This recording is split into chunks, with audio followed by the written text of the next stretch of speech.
Greetings YouTubers, welcome to my monetization earnings update video for my channel How to Webmaster. I have currently 17,000 subscribers, doing about 48,000 views for the month of March, which is last month, and estimated revenue is almost $400.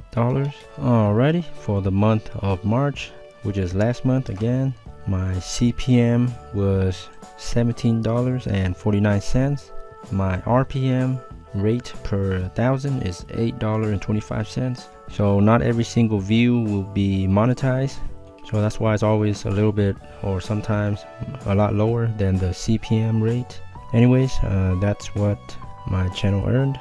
Thanks for viewing. Be sure to leave a comment if you have any questions or want me to show you any other stats, or you have questions about YouTube.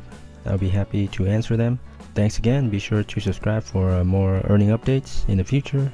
And until next time, happy YouTubing.